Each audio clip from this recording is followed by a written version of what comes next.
だわ。 Pada video kali ini, kami pun akan kembali menjelaskan dan juga menceritakan mengenai spoiler atau bocoran dari manga Sepak Bola Blue Lock chapter yang paling terbarunya, yaitu chapter 322. Di mana secara garis besar, sebagian isi ceritanya adalah tentang kisah masa lalu dari Isagi Oichi. Sedangkan setengahnya lagi adalah tentang kelanjutan jalannya pertandingan pada sisa 15 menit terakhir antara Jepang melawan Nigeria. Oleh karena itu, maka tanpa perlu berlama-lama lagi, sekarang mari kita langsung masuk aja menuju ke dalam topik pembahasan utamanya. Singkat cerita, pada halaman yang pertamanya ini, komentator pun langsung menjelaskan kepada kita bahwa setelah gol terbaru dari Toshirin kemarin, dan juga setelah skor sekarang sudah berubah menjadi 3-0 untuk keunggulan bagi tim Jepang, maka di momen inilah Jinpachi Ego pun akhirnya langsung melakukan pergantian pemain sebanyak 2 orang sekaligus. Di mana pemain yang dimasukkan itu adalah Kurunareze dan juga Jingo Raichi. Sedangkan pemain yang digantikan oleh mereka berdua adalah 2 orang pemain sayap mereka, yaitu Yoma Chigiri dan juga Hyorio. Mendengar keputusan itu dari pelatih, Kurona dan juga Jingo Raichi kini akhirnya seketika langsung berkata bahwa meskipun mereka sudah unggul 3-0 dari Nigeria, namun bagi mereka, selama peluit tanda pertandingan ini belum dibunyikan, artinya pertandingan pertama ini masih belum selesai. Selain itu, Raichi pun juga menambahkan, yaitu mereka akan mendapatkan kemenangan total dan juga mereka akan menambah 1 gol lagi sebelum pertandingan ini akan benar-benar berakhir. Sedangkan di sisi lainnya, Hiyori dan juga Yoma Chigiri yang sekarang sudah nampak sangat kelelahan justru malah tersenyum dan juga berkata kepada 2 orang temannya yang baru masuk. Mengingat di dalam dialognya itu, satu persatu dari mereka mulai berkata seperti ini. Aku serahkan sisanya kepada kalian. Dan juga hancurkan mereka semua dengan menggunakan kekuatan baru kalian. Lalu, setelah adegan pengenalan dari mereka berdua sekarang sudah selesai dilakukan, maka pada halaman yang berikutnya, pertandingan dari Jepang dan juga Nigeria kini akhirnya kembali dilanjutkan melalui kick-off yang ketiga dari para pemain Nigeria. Nah, menarik ya, di saat bola itu sudah ditendang oleh para pemain dari tim Nigeria, tiba-tiba saja, scene pun kini lebih dulu berpindah menuju ke dalam kisah cerita masa lalu dari seorang Isagi Oichi. Lebih tepatnya pada waktu 44 hari yang lalu. Di mana pada momen itu, Isagi pun kembali mengingat bahwa dia telah mendapatkan surat tugas dari Jinpachi Ego untuk dapat berlatih dengan menggunakan cara yang absurd alias cara yang sangat aneh. Di saat semua teman-teman dari Isagi diminta untuk dapat meningkatkan kekuatan fisik mereka dan juga meningkatkan semua kemampuan dari teknik mereka masing-masing, maka Isagi pun justru malah diminta untuk dapat melakukan perjalanan ke Eropa demi bisa melihat pertandingan dari tim-tim besar di Eropa lainnya. Mulai dari Liga Spanyol, Liga Jerman, Liga Italia, bahkan sampai dengan Liga Inggris. Dalam surat itu, Ego memberikan satu buah pesan jelas dalam kalimat sebagai berikut. Isagi, belajarlah tentang sepak bola. Kunci dari evolusimu selanjutnya terletak hanya pada dirimu sendiri. Kemudian pada halaman yang berikutnya, kita pun juga diperlihatkan tentang salah satu adegan kilas balik lainnya. Di mana setelah Isagi sudah selesai melihat pertandingan dari Liga Spanyol, yaitu pertandingan dari Barcelona melawan tim Atletico Madrid, maka target selanjutnya Isagi dikirimkan menuju ke negara Inggris untuk dapat menyaksikan pertandingan sepak bola di dalam negara itu. Salah satu pertandingan yang dilihat oleh Isagi di Inggris adalah pertandingan dari tim Liverpool melawan tim dengan baju putih ini. Menariknya, orang yang dilihat oleh Isagi di dalam tim Liverpool itu ternyata dia adalah Muhammad Salah. Hal itu nampak jelas dari pemain dengan nomor punggung 7 dan juga dengan penampilan mirip seperti pada gambar tersebut. Namun, fokus dari Isagi Oichi tidak hanya ke dalam pertandingannya saja. Karena ketika dia sedang berada di kursi penonton secara langsung, fokus dari Isagi justru malah tertuju kepada euforia dari dalam pertandingan tersebut. Entah kenapa, Isagi mampu merasakan perasaan yang sangat senang. Kali ini, dia melihat sepak bola dari sudut pandang penikmat, bukan sekedar sebagai pemain saja. Hingga gara-gara itulah, dia pun mulai berkata seperti ini kepada kita. Yaitu, penilaianku tentang sepak bola sekarang tiba-tiba saja berubah atau sudah ditulis ulang. Aku merasa sangat bahagia dan juga aku merasa sangat senang bisa berdiri dari kursi penonton seperti ini. Sepak bola itu menyenangkan. Sepak bola itu sangat mengagumkan. Dan juga sepak bola itu benar-benar sangat menarik. Aku tidak sabar untuk dapat kembali ke Jepang demi dapat bermain bersama dengan teman-temanku lagi.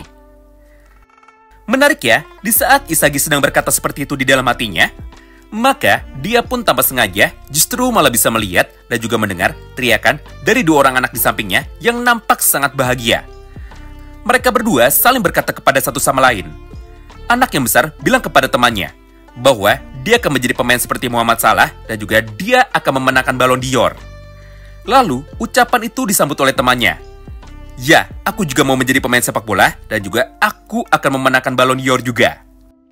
Menyaksikan hal itu di depan matanya, Isagi pun kini mulai bertanya kepada dirinya sendiri sambil berkata seperti ini. Hah? Mereka berdua sama seperti aku waktu masih kecil. Dulu, aku juga sama seperti itu. Setelah mendengar ucapan itu, kalau dipikir-pikir, aku pun jadi semakin penasaran. Kenapa dan juga apa penyebabnya aku ingin bermain sepak bola sama seperti sekarang. Di momen tersebutlah, Isagi pun justru malah kembali teringat dengan kenangan masa lalunya. Sehingga mulai dari sini terjadi flashback di dalam cerita flashback dengan rincian sebagai berikut. Kali ini ceritanya saat Isagi masih sangat kecil.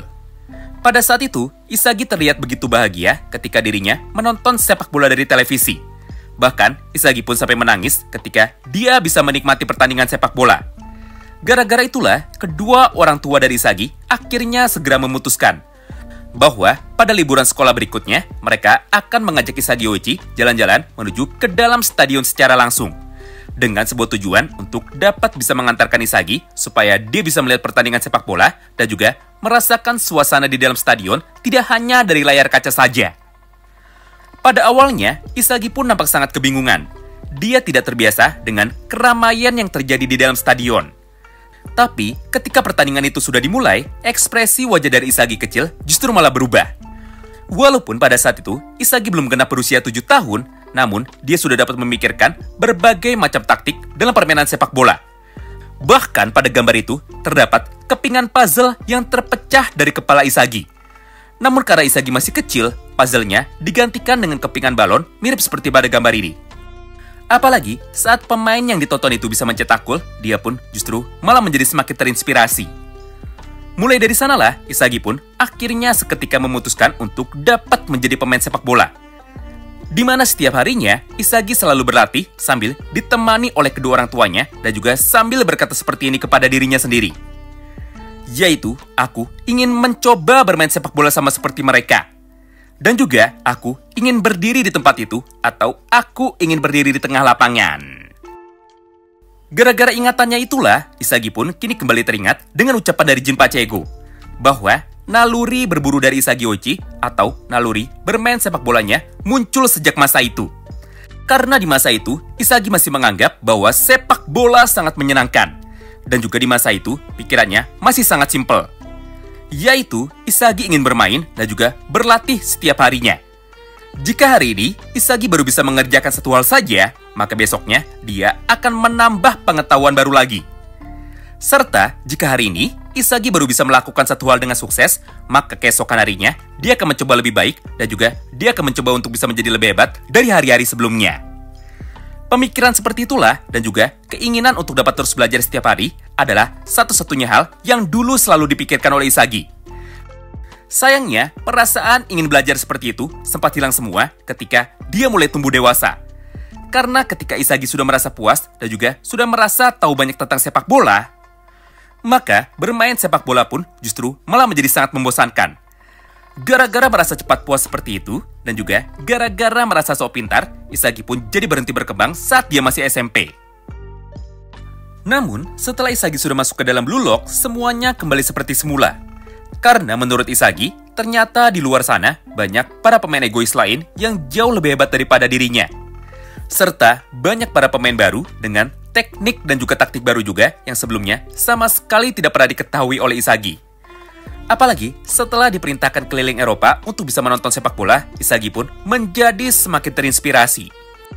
Intinya, perasaan yang dulu dirasakan oleh Isagi sekarang semuanya sudah kembali perlahan-lahan. Yaitu perasaan yang disebut dengan sebuah passion ketika dirinya bermain sepak bola. Serta sebuah perasaan tentang rasa haus akan pengetahuan baru atau ilmu baru lagi. Di momen itulah, Isagi pun langsung berkata seperti ini kepada kita. Semua yang aku lakukan ketika berada di dalam Blue Lock adalah bahan bakar bagi ego baruku.